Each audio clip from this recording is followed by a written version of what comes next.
Hello everyone, my name is Himanshu Agnihotri and I am your chemistry educator. तो आज हम लोग पढ़ेंगे अल्कोहल फिनॉल ईथर। यार देखो, अल्कोहल फिनॉल ईथर जो है वो आपके नीट और जेई के एग्जाम के बिहाफ से देखा जाए तो बहुत ही इंपॉर्टेंट चैप्टर है, ठीक है। और कह सकते हैं इसकी वेटेज भी बहुत ही ज़्यादा है। तो इस चैप्टर के अंदर अल्कोहल फिनॉल ईथर 3 पार्ट्स हैं। तो हम लोग सबसे पहले अल्कोहल फिनिश करेंगे, देन फिनॉल, देन ईथर। तो आज का जो लेक्चर है हमारा वो अल्कोहल से स्टार्ट होगा। अल्कोहल में भी सबसे पहले हम लोग देखेंगे इसकी मेथड्स ऑफ प्रिपरेशन। देखो भाई, अल्कोहल में और फिनॉल में और ईथर में क्या डिफरेंस है पहले एक बार वो समझ लेते हैं। देखो, जब भी बात होती है अल्कोहल की तो किसी भी एलिफेटिक हाइड्रोकार्बन से अगर आपका OH ग्रुप लगा हुआ है तो इसे हम क्या कहते हैं, अल्कोहल। ध्यान रखना, अल्कोहल मतलब जो भी आपका OH ये लगा हुआ है, ये फंक्शनल ग्रुप जिस कार्बन से अटैच्ड होगा, इस कार्बन का हाइब्रिडाइजेशन होगा sp3। अगर आप लोगों को नहीं पता कि हाइब्रिडाइजेशन कैसे निकाला जाता है तो देख लो बेटा, हाइब्रिडाइजेशन निकाला जाता है स्टीरिक नंबर से। स्टीरिक नंबर निकालने का फॉर्मूला होता है number of sigma bond plus का लोन पेयर। तो कितने सिग्मा बॉन्ड है उसमें लोन पेयर को अगर आप ऐड कर देते हो तो स्टीरिक नंबर आता है। और स्टीरिक नंबर के कई सारे फॉर्मूले, जैसे स्टीरिक नंबर आपका 4 आ गया तो हाइब्रिडाइजेशन sp3, 2 आ गया या 3 आ गया। देखिए, तो अगर ऐसे हमारा स्टीरिक नंबर आता है 4 तो हाइब्रिडाइजेशन हमारा हो जाता है sp3। स्टीरिक नंबर हमारा आ जाएगा 3 तो हाइब्रिडाइजेशन विल बी sp2। अगर हमारा हाइब्रिडाइजेशन स्टीरिक नंबर आएगा 2 तो हो जाएगा sp। ठीक है, ऐसे हमारा sp3d भी होता है, sp3d2 भी होता है, sp3d3 भी होता है।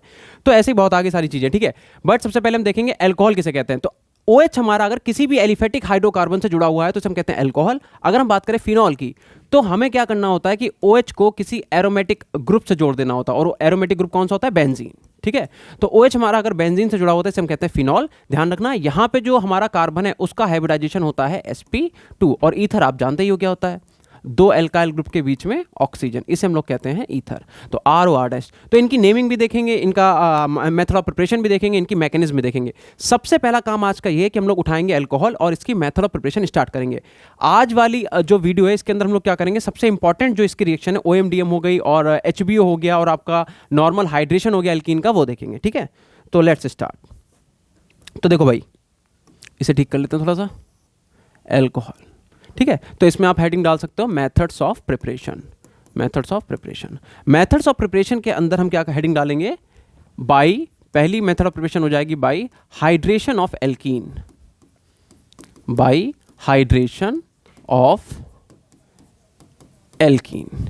एल्कीन का अगर हम हाइड्रेशन करेंगे तो अल्कोहल का फॉर्मेशन हो जाएगा। एक चीज आपको ध्यान रखनी पड़ेगी कि एल्कीन में भी जो सिमेट्रिकल एल्कीन है उनकी जनरली हम लोग मैकेनिज्म नहीं करते हैं। जो भी हमारे पास अनसिमेट्रिकल एल्कीन आएगा उसमें हम डिसाइड करेंगे कि हमारा प्रोडक्ट क्या होगा। जैसे फॉर एग्जांपल, अगर मैं आपसे कहता हूं कि मान लो आपको हमने कोई सिमेट्रिकल एल्कीन दे दी, ठीक है, मान लीजिए हमने ये वाला एल्कीन यूज किया कि भाई CH2 डबल बॉन्ड CH2, और मैं आपसे कह दूं इसकी आप रिएक्शन करा दो H2O से या फिर H2SO4 से, डाइल्यूट H2SO4 से, किसी से भी, ठीक है, कि मैं लिख देता हूँ इसकी आप रिएक्शन करा दो H2O से या फिर H2SO4 से इन एसिडिक मीडियम।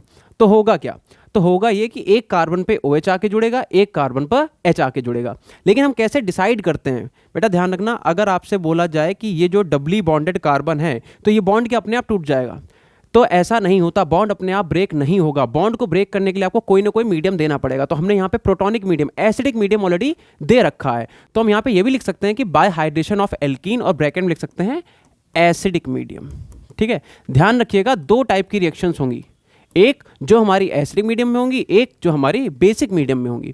तो जितनी भी एसिड कैटलाइज रिएक्शन है, इन जनरल बता रहा हूं मैं कि जितनी भी हमारी एसिड कैटलाइज रिएक्शन होती हैं उसमें हमारा 2 डिग्री प्रोडक्ट ही मेजर बनता है, और जो हमारी बेस कैटलाइज रिएक्शन होती हैं वहां पे हमारा 1 डिग्री प्रोडक्ट मेजर बनता है। तो अगर हमारे पास अनसिमेट्रिकल एल्कीन होती तो हम ये डिसाइड करने में सोचते कि डबल बॉन्ड इसके फेवर में तोड़े या फिर ये डबल बॉन्ड इस वाले कार्बन के फेवर में ब्रेक किया जाए। अब क्योंकि हमारे पास अनसिमेट्रिकल एल्कीन नहीं है तो हम कुछ भी कर सकते हैं। देखो, अगर हमारे पास अनसिमेट्रिकल एल्कीन नहीं है तो आप ये वाले बॉन्ड को चाहे तो इस कार्बन के फेवर में ब्रेक करो, चाहे तो इस वाले कार्बन के फेवर में ब्रेक करो, आपका जो प्रोडक्ट बनेगा वो सेम ही बनेगा। देखो, दोनों करके देखते हैं। मान लो अगर हमने इसके वाले कार्बन के फेवर में इस वाले डबल बॉन्ड को ब्रेक किया तो क्या होगा, तो होगा कि भाई CH2 और ये आ जाएगा CH2। पाई बॉन्ड जिस कार्बन पे जाएगा उस पर नेगेटिव चार्ज जनरेट होगा, और जहां से जाएगा उसके ऊपर पॉजिटिव चार्ज जनरेट होगा। यहां तक की बात क्लियर है। अब क्योंकि आप क्या करा रहे हो, हाइड्रेशन। हाइड्रेशन का मतलब रिएक्शन में हमारे पास H+ भी है और OH- भी है। तो क्या होगा बेटा, OH- जाएगा इस वाले कार्बन पे, H+ जाएगा इस वाले कार्बन पे। एक्चुअल में H+ जाएगा भी नहीं। ध्यान रखिएगा, कभी भी पॉजिटिवली चार्ज स्पीसीज जो है वो अटैक नहीं करते। अटैक करेगा नेगेटिव चार्ज, लोन पेयर या फिर कहते हो इलेक्ट्रॉन। यानी कि क्या होगा, नेगेटिव चार्ज पे अटैक करेगा और यहां से क्या प्रोडक्ट बनेगा हमारा, CH2 और यहाँ पे आ जाएगा OH और यहाँ पे आ जाएगा CH3, CH2 था, एक और H आ गया, अल्कोहल का फॉर्मेशन हो गया। तो इस तरीके से हम लोग क्या कर सकते हैं, एल्कीन का हाइड्रेशन करके अल्कोहल का फॉर्मेशन कर सकते हैं। लेकिन एक बात ध्यान रखिए, ये बात तब तक वैलिड है जब तक हमारे पास सिमेट्रिकल एल्कीन है। अगर हमारे पास रिएक्शन में अनसिमेट्रिकल एल्कीन होती तो हम रिएक्शन ऐसे नहीं करते, तब हमें डिसाइड करना पड़ता कि हम ये वाला पाई बॉन्ड जो है कौन से कार्बन के फेवर में ब्रेक करें। तो देखो, अगर मैं आपके सामने लिख दूं, अभी मैकेनिज्म नहीं कर रहे हम, जस्ट मैं समझा रहा हूं। देखो, अगर मैं ऐसे लिख दूं कि मान लीजिए हमारे पास अभी फिलहाल के लिए अनसिमेट्रिकल की जगह पे मैं यही लिखता कि CH2 डबल बॉन्ड CH2, तब आप क्या करते हैं, आप कहते हैं ठीक है सर, आपने हमें H2O दिया, H2O के साथ आपने प्रोटॉनिक मीडियम दिया और आपने H2SO4 दे दिया, ठीक है। तो आप कहते हैं कोई भी प्रोडक्ट बना सेम बनेगा। देखो, अगर इस पे OH लगाओगे इस वाले कार्बन पे, तब भी इसका नाम एथेनॉल ही हो जाएगा, इस पे लगाओगे तब भी इसका नाम एथेनॉल ही हो जाएगा। तो अभी तो हमें बस इतना पता है, कुछ नहीं होगा, बस यहाँ पे CH2 आप इधर लगा दो चाहो तो OH, एंड यहाँ पे क्या आ जाएगा CH3, ठीक है।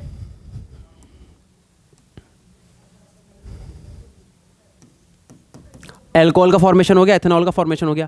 बट अगर हमारे पास अनसिमेट्रिकल एल्कीन होती तो क्या ये पॉसिबिलिटी आती? भाई देखो, अगर मैं आपसे बोलूं कि अगर हम CH3 CH double bond CH2 इसकी रिएक्शन ये सेम रिएजेंट से कराते तो क्या होता बेटा? तो हमें ये डिसाइड करना पड़ता कि अगर हम इस डबल बॉन्ड को इस कार्बन के फेवर में तोड़ते हैं तो इस पे नेगेटिव, यहाँ पे पॉजिटिव चार्ज जनरेट होगा, तो OH नेगेटिव आएगा इस वाले कार्बन पे, ठीक है। अगर मैं नंबरिंग कर दूं तो नंबरिंग के बिहाफ पे देखा जाए V1, ये 2 और ये 3, तो सेकंड कार्बन पे OH आके जनरेट होता, सेकंड कार्बन पे OH आता तो इसका नाम क्या होता? इसका नाम प्रोपेनॉल ही होता, बट इसका नाम होता 2 प्रोपेनॉल, है ना।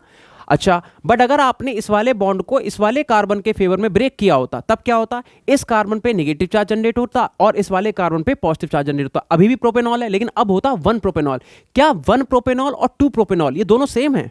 बेटा, इनके नाम ही डिफरेंट है तो इनकी केमिकल प्रॉपर्टीज भी डिफरेंट होंगी, ठीक है। देखो यार, आप लोगों ने आइसोमर्स पढ़ रखे होंगे, तो आपने पढ़ रखा है आइसोमर्स क्या होते हैं। आइसोमर्स आर दोज जिनका मॉलिक्यूलर फॉर्मूला तो सेम होता है, लेकिन उनकी प्रॉपर्टीज अलग अलग होती है। कितनी अलग होती है वो देखते हैं।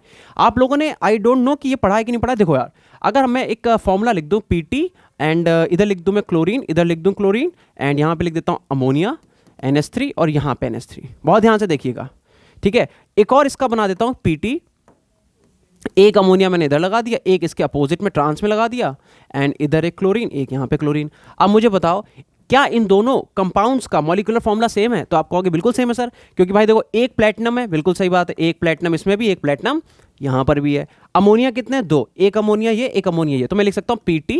NH3 कितने हैं? 2, तो ट्वाइस लिख दिया। Cl कितने हैं? 2, तो मैं लिख देता हूँ Cl2। तो आप देख के बताओ, क्या इस वाले मॉलिक्यूलर फॉर्मूला, मतलब इस वाले कंपाउंड का मॉलिक्यूलर फॉर्मूला और इस वाले कंपाउंड का मॉलिक्यूलर फॉर्मूला सेम है? तो आप कहोगे हाँ सर सेम है। लेकिन क्या ये दोनों कंपाउंड सेम है? तो आपका आंसर होगा नो, नहीं है। क्यों? क्योंकि अगर दोनों कंपाउंड सेम साइड लगते हैं तो उसे बोलते हैं सिस। तो मैं बता देता हूं, इस कंपाउंड का नाम होता है सिस्प्लेटिन, ठीक है।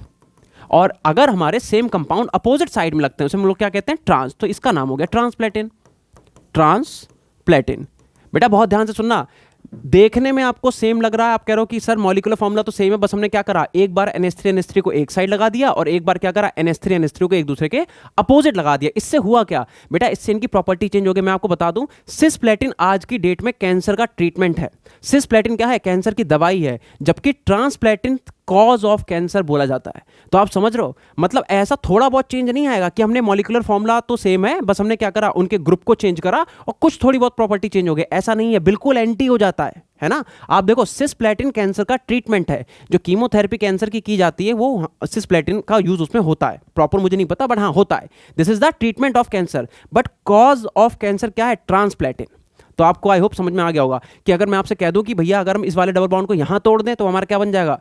प्रोपेनॉल, 1 प्रोपेनॉल, यहां इसके फेवर में तोड़ दे तो 2 प्रोपेनॉल। तो क्या 1 प्रोपेनॉल और 2 प्रोपेनॉल ये सेम होंगे? तो आई होप तुम्हें समझ में आ गई होगी बात, बेटा ये सेम नहीं होंगे। अच्छा, यहां पे देखो, अगर मैं OH यहां पे लगाऊं तो आप नंबरिंग इधर से करोगे तो एथेनॉल 1 हो जाएगा, 1 एथेनॉल, इधर से करोगे तब भी 1 एथेनॉल। इसीलिए मैंने बोला कि हमारे पास जो सिमेट्रिकल एल्कीन्स होती हैं उनमें जनरली कुछ नहीं, उनमें तो आप कुछ भी HOH लगा दो कोई फर्क नहीं पड़ता। लेकिन जब आपको रिएक्शन में अनसिमेट्रिकल एल्कीन दी जाएगी, then you have to choose कि हम कौन से मीडियम में रिएक्शन करा रहे हैं। अगर एसिडिक मीडियम हुआ तो इन जनरल एसिडिक मीडियम में 2 डिग्री प्रोडक्ट ही बनता है, और अगर हमारा बेसिक मीडियम हुआ तो बेसिक मीडियम में इन जनरल क्या होता है? 1 डिग्री प्रोडक्ट का फॉर्मेशन होता है, ठीक है। आई होप आपको ये बात समझ में आ गई होगी। मैं ये वाला हटा देता हूं, ठीक है, फिर हम लोग इसकी मैकेनिज्म करते हैं। अब बेटा देखो, ये तो मैंने डायरेक्ट मेथड लिख दिया कि भाई कैसे ये रिएक्शन हुई। मैंने बोला ये एल्कीन है और ये एल्कीन के साथ मैंने क्या किया, एल्कीन में एक कार्बन को H दिया, एक कार्बन को OH दिया, अल्कोहल का फॉर्मेशन कर दिया। But what is the mechanism? तो देखो बेटा, मैकेनिज्म के लिए सबसे पहले देखो, अगर हम बात करें मैकेनिज्म की, तो आपको बहुत अच्छे से ये बात क्लियर होनी चाहिए कि अगर हमारे पास पाई बॉन्ड है तो इस पाई बॉन्ड को ब्रेक करने के लिए, तोड़ने के लिए कुछ ना कुछ तो मीडियम चाहिए, और हमें वो कुछ ना कुछ मीडियम पता है। क्या होता है कुछ ना कुछ मीडियम बेटा? वो H+ है। ठीक है, तो ये एक्चुअल में पाई बॉन्ड है क्या? ये पाई इलेक्ट्रॉन्स है, पाई बॉन्ड कुछ नहीं है, पाई इलेक्ट्रॉन्स ही तो है। और इलेक्ट्रॉन्स हमेशा अटैक करेंगे किस पे? जितनी भी इलेक्ट्रोफिलिक स्पीसीज है उन पे। यानी कि क्या होगा, ये पाई बॉन्ड इस पे अटैक करेगा। अब मान लो चाहो तो इस कार्बन को इसके फेवर में ब्रेक करो, चाहे तो आप इसे इस वाले कार्बन के फेवर में ब्रेक करो, कोई फर्क नहीं पड़ता, अभी हम देख चुके हैं। अच्छा, तो होगा क्या? होगा ये कि एक कार्बन पर तो क्या होगा, CH2 निगेटिव की जगह पे CH3 आ जाएगा। भाई एक इस पे निगेटिव आया, इसने इस पे अटैक करके यहाँ पे CH3 कर लिया, और जहां से बॉन्ड ब्रेक हुआ उस कार्बन पे कैसा चार्ज जनरेट होगा? Positive charge. यानी कि हमें एक बात तो यहां से समझ में आ गई, कार्बोकैटायन का फॉर्मेशन होगा। और बेटा जिन बच्चों ने GOC वगैरह अच्छे से पढ़ रखी है उन्हें ये बात बहुत क्लियर होगी कि अगर हमारा रिएक्शन में कार्बोकैटायन का फॉर्मेशन हो रहा है तो जितनी बार भी कार्बोकैटायन बनेगा हमें चेक करना पड़ेगा if there is any possibility of rearranging. अगर हमारे पास कार्बोकैटायन बनने के बाद पॉसिबिलिटी है कि रीअरेंजमेंट हो सकता है तो होगा। अगर पॉसिबिलिटी है, मान लो 3 कार्बन है, 3 डिग्री बन सकता है, 2 डिग्री से 3 डिग्री में कन्वर्ट हो सकता है तो होगा, नहीं हो सकता तो ये गलत बात है। ठीक है, तो ध्यान रखिएगा, क्योंकि रिएक्शन में कार्बोकैटायन बन रहा है तो यहाँ पे रीअरेंजमेंट भी होगा अगर पॉसिबिलिटी है। अच्छा, यहाँ पे तो कोई पॉसिबिलिटी नहीं है क्योंकि बेटा 2 ही कार्बन है, चाहे इस पे बनाओ चाहे इस पे बनाओ, 1 डिग्री बनेगा। अब क्या होगा, अब रिएक्शन में आपने वाटर मॉलिक्यूल डाल रखा है, तो वाटर मॉलिक्यूल के लोन पर क्या करेंगे, अटैक कर देंगे इस इलेक्ट्रोफाइल पे।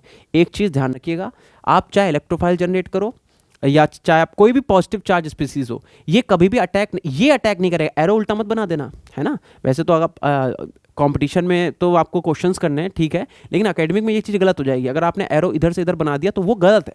क्यों गलत है? पॉजिटिवली चार्ज स्पीसीज बेटा बहुत हैवी होती हैं, ये मूव नहीं करते, मूव हमेशा इलेक्ट्रॉन ही करते हैं, ध्यान रखना। ठीक है, तो वाटर मॉलिक्यूल इस पर अटैक करेगा। अब जैसे ही वाटर मॉलिक्यूल इसके ऊपर अटैक करेगा तो क्या हो जाएगा, ये हो जाएगा O, एक H इधर, एक H इधर, और O के ऊपर पॉजिटिव चार्ज। O पे पॉजिटिव चार्ज इसलिए क्योंकि ऑक्सीजन 3 बॉन्ड थोड़ा ना बनाता है, एक बॉन्ड को बैलेंस करने के लिए एक पॉजिटिव चार्ज। नाउ अब क्या होगा बेटा, अब कुछ नहीं होगा। अब यहाँ से क्या होगा, ये वाला बॉन्ड इस वाले ऑक्सीजन के फेवर में तोड़ेगा, यहाँ से H+ जो है रिमूव हो जाएगा। वैसे आप ये भी समझ सकते हो कि इस रिएक्शन में जो H2SO4 है, ये H2SO4 क्या करेगा, देखो मैं यहाँ पे लिख देता हूँ। रिएक्शन में हमारे पास जो H2SO4 है ये क्या करेगा, ब्रेक होगा H+ में और HSO4- में। तो आप ऐसे भी समझ सकते हो कि ये न्यूक्लियोफाइल क्या करेगा, इस H को यहाँ से निकाल लेगा इजीली। और अब फाइनली हमारे पास क्या बन जाएगा, फाइनली बन जाएगा CH2, इस वाले कार्बन पर OH, एंड देन यहाँ पे क्या आ जाएगा, CH3। ठीक है, तो ये आपका अल्कोहल का फॉर्मेशन हो गया। तो हमने जो यहाँ पे डायरेक्ट रिएक्शन लिखी थी कि अल्कोहल हमने बना दिया, वो अल्कोहल ऐसे ना बन के ऐसे बनता है। ठीक है, तो आई होप आपको ये मैकेनिज्म समझ में आ गई होगी। अब इस मैकेनिज्म के कुछ क्वेश्चन भी हाथ के हाथ हम लोग कर लेते हैं। देखो यार, क्वेश्चन करते तो तुम्हें ध्यान क्या रखना है, बस इतना सा ध्यान रखना है, क्योंकि इस रिएक्शन में कार्बोकैटायन का फॉर्मेशन हुआ है, तो अगर कार्बोकैटायन बन रहा है तो आपको क्या करना पड़ेगा, उसका रीअरेंजमेंट, और कुछ भी नहीं है। ठीक है, एक बार आप इसे देख लो, स्क्रीनशॉट ले लो। ठीक है, चलो अब आगे चलते हैं, कुछ क्वेश्चंस देखते हैं। मान लो हमें एल्कीन दे रहा है और हमें एल्कीन से किसका फॉर्मेशन करना है, हमें अल्कोहल का फॉर्मेशन करना है by the hydration of alkene. तो भाई देखो, मैं कुछ क्वेश्चंस देता हूं आपको। देखो, जैसे मान लीजिए पहला क्वेश्चन हमें दे दिया ये वाला, और कह रहा है इसकी रिएक्शन आप करा दो भाई H2O in the presence of H+, या फिर आप H2SO4 कुछ भी लिख सकते हो। ठीक है, अभी मैं बार बार रिएजेंट नहीं लिखूंगा। ठीक है, दूसरा क्वेश्चन देखते हैं। दूसरे क्वेश्चन में कुछ नहीं किया, यहाँ पे एल्कीन है, बस यहाँ पे ऐसे दे दिया। क्वेश्चन नंबर 3 देखिए, क्वेश्चन नंबर 3 में फॉर एग्जांपल कि भाई कुछ नहीं करा और यहाँ पे हमें ऐसे करके एल्कीन दे दिया। ठीक है, क्वेश्चन नंबर नेक्स्ट देखो। अब क्या कर सकते हैं, अब ये कर सकते हैं कि मान लीजिए 1 2 3 ऐसे करके, और मान लो यहाँ पे आपने बना दिया एल्कीन। ठीक है, तो ये कुछ क्वेश्चन है और इन्हें प्रैक्टिस करते हैं करके। पहले तो एक बार आप क्या करो, वीडियो को पॉज करो और अपने आप इन्हें ट्राई करो क्या करना है। देखो यहाँ पे सब जगह हम हाइड्रेशन ही करा रहे हैं। ठीक है, यानी कि हर जगह हम क्या करेंगे, एल्कीन की रिएक्शन करा रहे हैं, एल्कीन का हाइड्रेशन करा रहे हैं अल्कोहल का फॉर्मेशन करने के लिए। तो एक बार ट्राई करो इन क्वेश्चंस को, एक पॉज लो और ट्राई करो। ठीक है, आई होप तुम लोगों ने ये करा होगा। अब देखो, जिन बच्चों के क्वेश्चन सही हैं वो मैच करो भाई, कैसे होगा। देखो, सबसे पहले तो मैंने क्या बोला, रिएक्शन में एल्कीन का फॉर्मेशन, अगर आप एल्कीन को उठा रहे हो और अल्कोहल से रिएक्शन करा रहे हो तो कार्बोकैटायन का फॉर्मेशन होगा। तो फर्स्ट ऑफ ऑल ये बॉन्ड ब्रेक होगा। अब एक बात बताओ, कार्बोकैटायन जब रिएक्शन के अंदर बनेगा तो हमें क्या देखना होता है, हमें कार्बोकैटायन की स्टेबिलिटी चेक करनी होती है। ठीक है, स्टेबिलिटी ऑफ कार्बोकैटायन हमें चेक करना होता है। मैं पॉज करूं क्या? ठीक है। तो जब भी बेटा रिएक्शन में कार्बोकेटाइन का फॉर्मेशन होगा तो आपको ये देखना पड़ेगा कि रिएक्शन में अगर कार्बोकेटाइन है तो उसका हमें रीअरेंज कराना पड़ेगा। अब कार्बोकेटाइन आप कब बनाओगे? देखो आपने पढ़ रखा होगा कि हमारे पास 3 degree, 2 degree, 1 degree, allylic carbocation, benzylic carbocation, there are many type of carbocations are there. उनमें स्टेबिलिटी का ऑर्डर क्या है? लिख लो कहीं पे। देखो भाई, सबसे ज्यादा स्टेबल हमारा कौन सा होता है? बेंजाइलिक कार्बोकेटाइन, है ना। देन कौन सा होता है हमारे पास? Allylic carbocation. ठीक है। एलाइलिक कार्बोकेटाइन के बाद आप कह सकते हो कि हमारे पास 3 डिग्री, देन हमारे पास 2 डिग्री, देन हमारे पास 1 डिग्री, फिर methyl carbocation is the least stable carbocation. Benzylic carbocation क्या होता है जिन बच्चों को नहीं पता? बेटा देखो, बेंजीन के पास अगर कोई कार्बन है ना, या कह दो एक कार्बन जिसके ऊपर पॉजिटिव चार्ज है और वो बेंजीन रिंग से जुड़ा हुआ है, इस कार्बोकेटाइन को हम कहते हैं बेंजाइलिक कार्बोकेटाइन। और ये सबसे ज्यादा स्टेबल होता है। क्यों होता? सोच के देखो बेटा, अगर किसी भी कार्बन पे पॉजिटिव चार्ज जनरेट होता है, इसका मतलब क्या हुआ?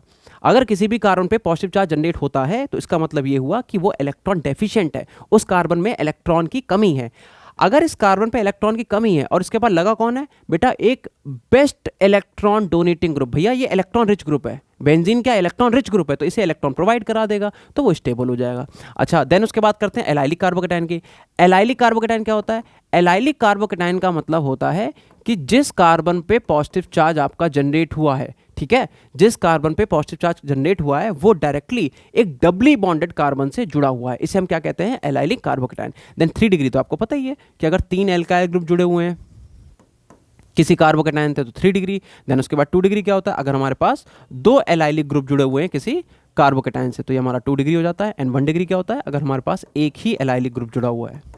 तो बेटा ये कार्बोकेटाइन की स्टेबिलिटी का ऑर्डर है, इसे आप कहीं पर नोट कर लो, आपके बहुत काम आएगा। ठीक है, इसका स्क्रीनशॉट ले लो। चलो अब इसे हटाते हैं, आगे करते हैं क्वेश्चंस। देखो इन क्वेश्चंस की अगर बात करें तो इन क्वेश्चंस में आपको क्या देखना था? इन क्वेश्चंस में हमें ये देखना था कि हमारे पास अगर हम कार्बोकेटाइन बनाएंगे तो दो चीजें हैं। अगर आप डबल बॉन्ड इस वाले कार्बन के फेवर में तोड़ोगे तो इस वाले कार्बन पे नेगेटिव, इस वाले पे पॉजिटिव आएगा। दूसरा केस ये हो सकता है कि डबल बॉन्ड को हम इस वाले कार्बन के फेवर में तोड़े, उससे इस पे नेगेटिव, इस पे पॉजिटिव। आप क्या करोगे?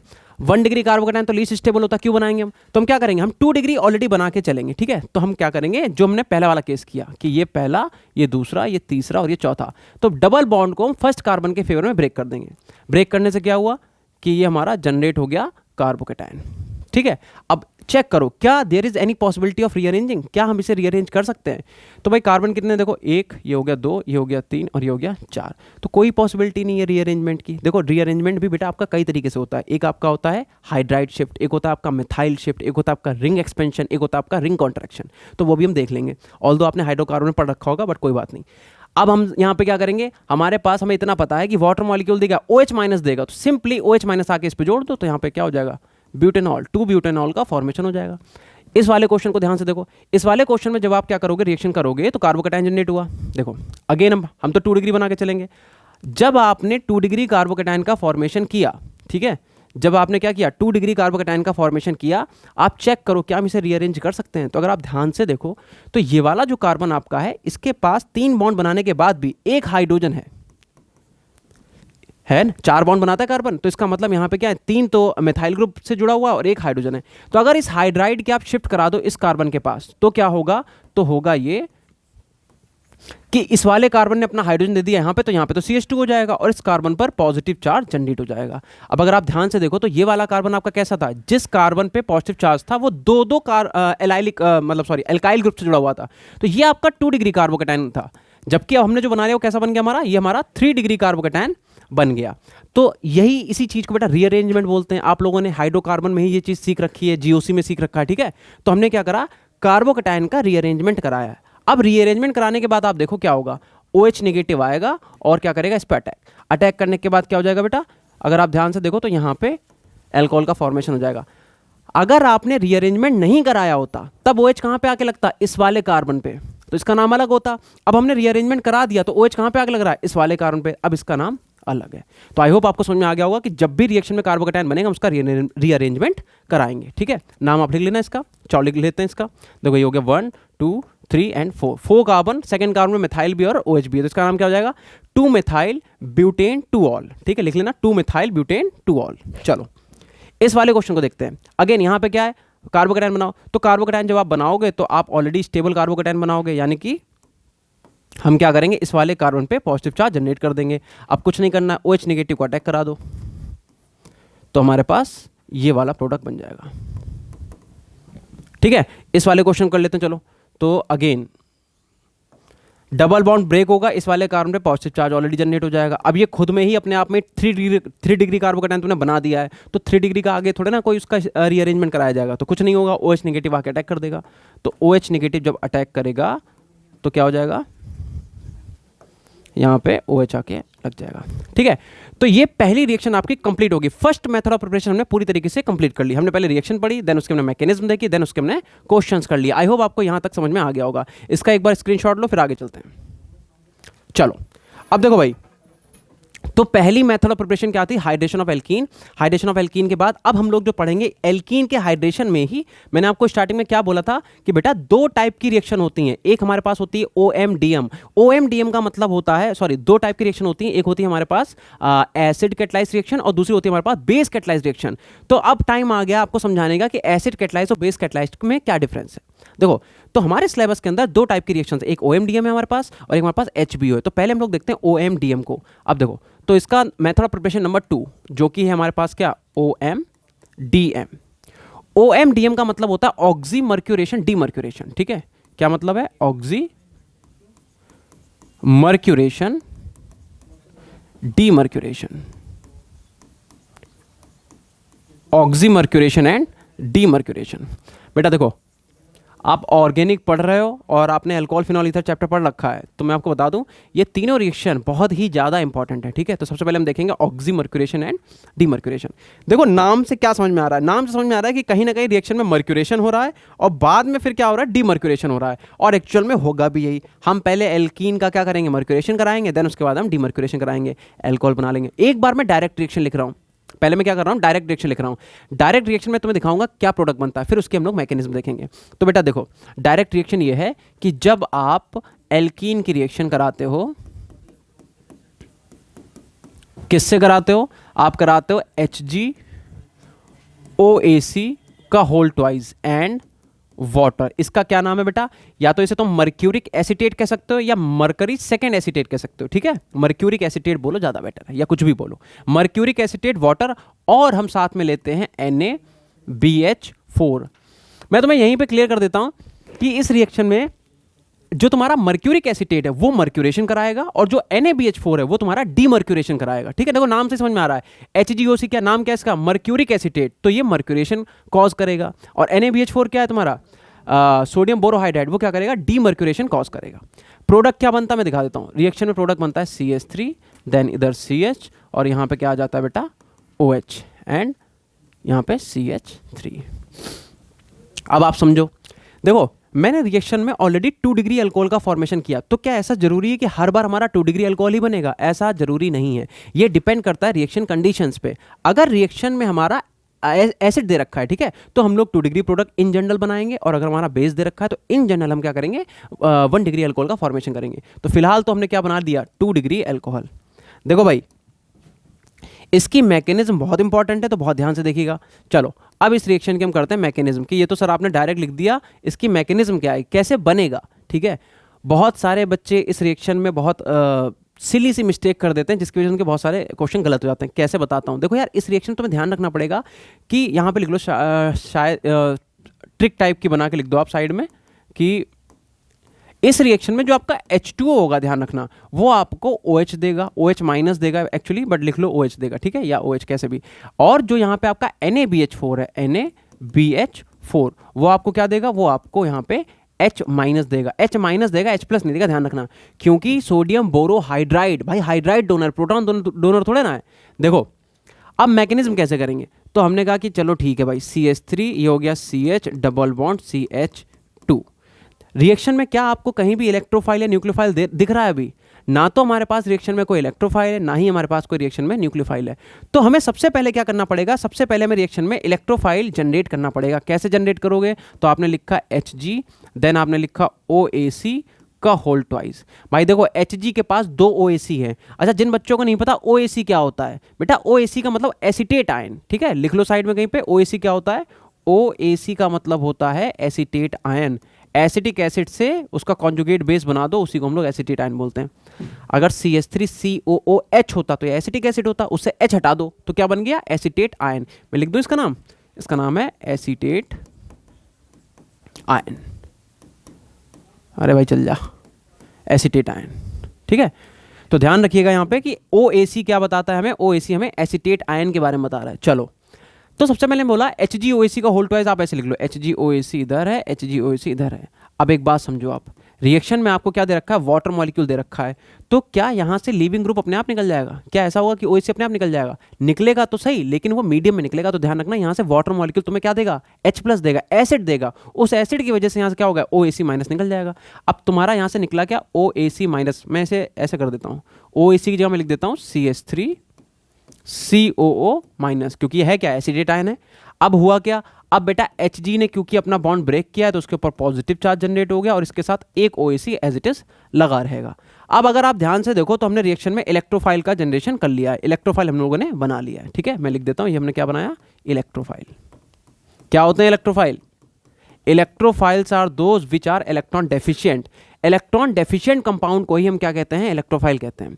देखो, अब रिएक्शन में आपने इलेक्ट्रोफाइल बनाया, अब आप क्या करो, एल्कीन को उठा लो। ठीक है, तो यहां से हम लोग क्या करते हैं, एल्कीन उठा लेते हैं। तो मैंने बोला CH3CH डबल बॉन्ड CH2। ठीक है, एल्कीन में इलेक्ट्रोफाइल, इलेक्ट्रोफाइल कौन था, ये हटा देते हैं। यहां पे देखो, इलेक्ट्रोफाइल हमारे पास था HgOAC और इसके ऊपर एक पॉजिटिव चार्ज। अगेन वही पाई बॉन्ड क्या करेगा, पाई बॉन्ड ने इसके ऊपर अटैक कर दिया। अटैक करने के बाद हमारे पास क्या बनता है, बहुत ध्यान से देखिएगा बेटा, CH3 एज इट इज रहेगा, ये वाला CH एज इट इज रहेगा और यहाँ पे CH2 और इसके पास आके क्या जुड़ जाएगा, HgOAC। बेटा बहुत ध्यान से देखना रिएक्शन को, क्योंकि इस वाले कार्बन ने अपना पाई बॉन्ड ब्रेक किया है तो इस कार्बन के ऊपर कैसा चार्ज जनरेट हो जाएगा, पार्शियल पॉजिटिव। ठीक है, या पॉजिटिव भी लिख दो चलेगा। अब एक बात यहाँ पे एक और ध्यान रखने वाली है कि बेटा ये Hg क्या है, मेटल है और दुनिया में जितने भी मेटल्स होते हैं वो इलेक्ट्रॉन रिच होते हैं। ठीक है, तो इसका मतलब क्या होगा, अभी भी मरकरी के पास बेटा इलेक्ट्रॉन्स होंगे और ये इलेक्ट्रॉन क्या करेंगे, इस वाले कार्बन के ऊपर अटैक कर देंगे। अटैक करने के बाद क्या होगा, इनके बीच में एक non classical cyclic transition state का फॉर्मेशन हो जाएगा। ठीक है, तो अगर आपसे कोई पूछता है what is the intermediate of this reaction, तो ध्यान रखना इस रिएक्शन में कार्बोकेटाइन नहीं बनता है। कार्बोकेटाइन आप कहोगे बन तो रहा है सर कि इसके ऊपर पॉजिटिव चार्ज जनरेट हो गया, बेटा ये चीज ना बहुत ही नैनो सेकेंड के लिए होती है। आप समझो, यहाँ पे पॉजिटिव चार्ज जनरेट तो हुआ, लेकिन क्योंकि मरकरी के पास लोन पेयर थे, लोन पेयर का मतलब इलेक्ट्रॉन थे, तो इसे कॉज होने ही नहीं देगा, ये अपने लोन पेयर फेंक के मार देगा और जैसे लोन पेयर फेंक के मारेगा उससे क्या होगा, इनके बीच में एक साइक्लिक ट्रांजिशन स्टेट बन जाएगी, है ना। तो नॉन क्लासिकल साइक्लिक इसमें मर्क्यूरिक कैटायन का फॉर्मेशन होगा, उसी को रिएक्शन का इंटरमीडिएट भी आप बोलोगे और इससे क्या होगा, कार्बोकेटायन बनने से बच गया। ठीक है, तो एक चीज हम यहां पे क्या समझ सकते हैं कि इस रिएक्शन के अंदर कार्बोकेटायन नहीं बनता। कौन से रिएक्शन में, OMDM के अंदर। तो ये बात नोट कर लेना कहीं पे। ठीक है, अब देखो क्या होगा बेटा, अगला स्टेप इसका ये होगा कि हमारे पास ये तो CH3 था, ठीक है, यहां पे CH आ गया और यहां पे आ गया CH2, तो यहां पे क्या आ गया, यहां पे आ गया अपने पास Hg, इधर आ गया OAC और इसके ऊपर पॉजिटिव चार्ज, क्योंकि 3 बॉन्ड तो बनाया गया नहीं, इस कार्बन के ऊपर अभी भी पार्शियल पॉजिटिव चार्ज होगा। चलो आगे देखते हैं रिएक्शन में। देखो भाई, अभी तक अगर आप ध्यान से देखो तो हमने कहां तक की रिएक्शन करी, हमने सबसे पहले क्या करा, इलेक्ट्रोफाइल जनरेट किया। इलेक्ट्रोफाइल जनरेट होने के बाद हमने क्या करा, एल्कीन का अटैक करा दिया इलेक्ट्रोफाइल पे। एल्कीन ने जैसे इलेक्ट्रोफाइल पे अटैक करा, एक ये बना। मैंने बोला इस रिएक्शन में आपको लगेगा कि कार्बोकेटायन बना, लेकिन कार्बोकेटायन नहीं बनता एक्चुअल में, क्योंकि ये जो आप स्टेप देख रहे हो ये बहुत ही नैनो सेकंड में हो जाएगा। भाई यहाँ पे पॉजिटिव चार्ज जनरेट हुआ, Hg के जो इलेक्ट्रॉन्स वो अटैक कर देंगे तुरंत ही, और क्या बनाया, ये क्या बना, इसका क्या नाम होगा, ये एक साइक्लिक या कह दो non classical cyclic mercuric cation का फॉर्मेशन हुआ है। तो मैं लिख देता हूं, इसका क्या नाम है, इसका नाम है नॉन क्लासिकल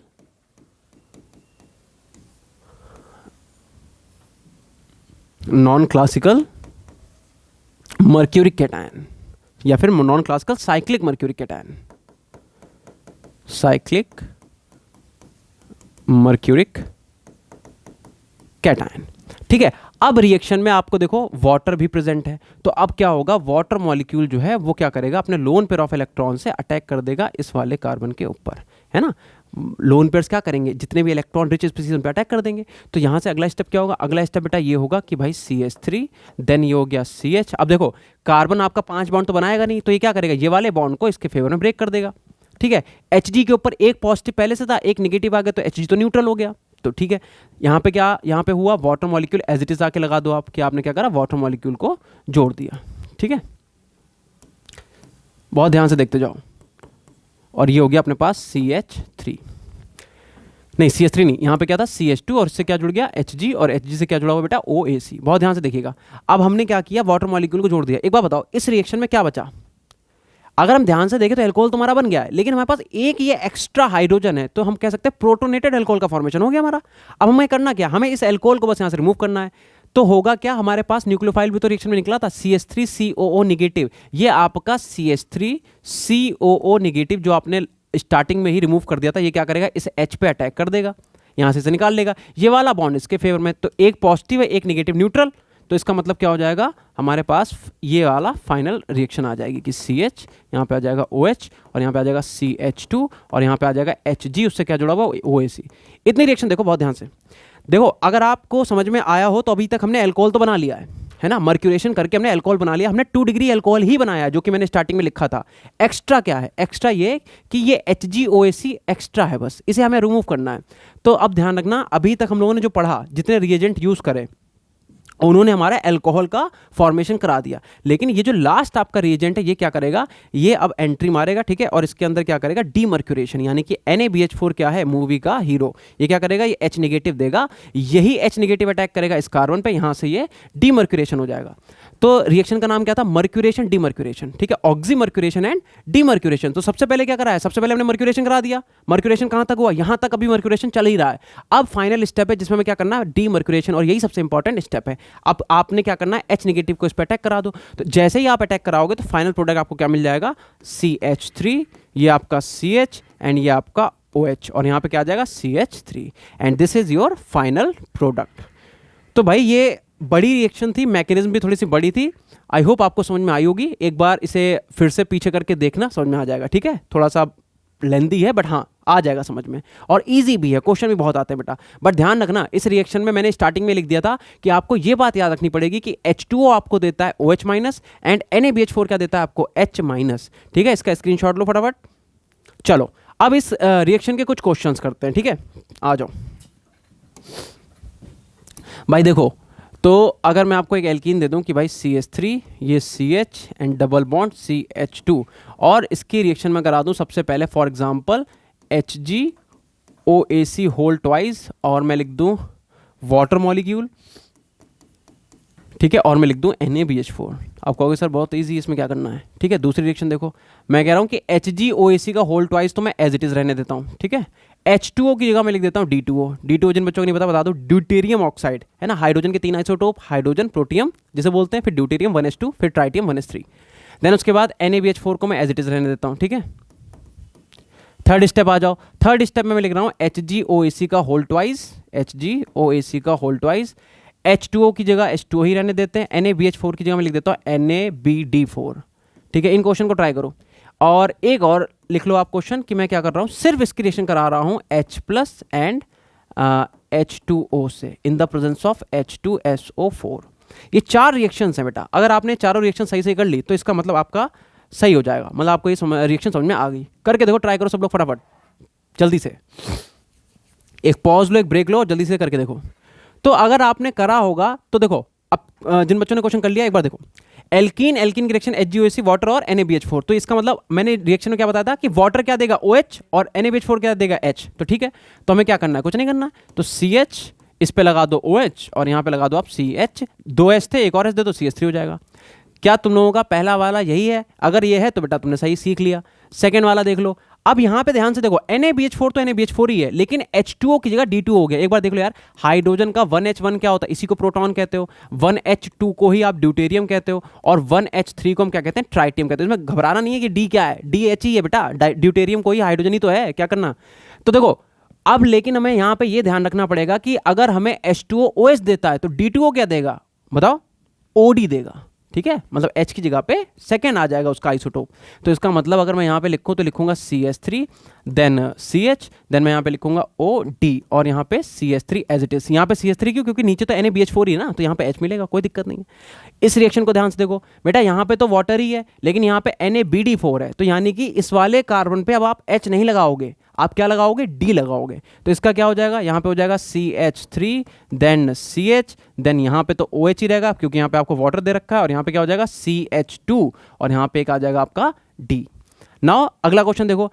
अब हाँ, ये क्या OMDM है, ये OMDM है ही नहीं बेटा। कैसे पता, क्योंकि यहाँ पे मर्क्यूरिक एसिटेट कहाँ दे रखा है हमें यहाँ पे NaBH4 भी नहीं दे रखा है, हमें तो दे रखा है H+ वाटर और H2SO4। इसका मतलब ये तो हाइड्रेशन ऑफ एल्कीन है ना, और हाइड्रेशन ऑफ एल्कीन में क्या होता है, कार्बोकेटायन का फॉर्मेशन। कार्बोकेटायन बनेगा, आप रीअरेंजमेंट चेक करोगे। लेकिन अगर आप ध्यान से देखो तो बेटा प्रोपीन है, तो अगर तुमने कार्बोकेटायन 1 डिग्री बनाया तो तुमसे कन्वर्ट कर दो किसमें, 2 डिग्री में। और पहली बात तो हम तो पहले से ही 2 डिग्री बनाएंगे, ठीक है। तो इसका मतलब क्या हो जाएगा, CH3 देन ये हो जाएगा CH, ये CH3, इस वाले कार्बन में पॉजिटिव चार्ज, उसी पे आके आप जोड़ दोगे OH। तो आई होप आपको ये रिएक्शन समझ में आ गई होगी OMDM, ठीक है।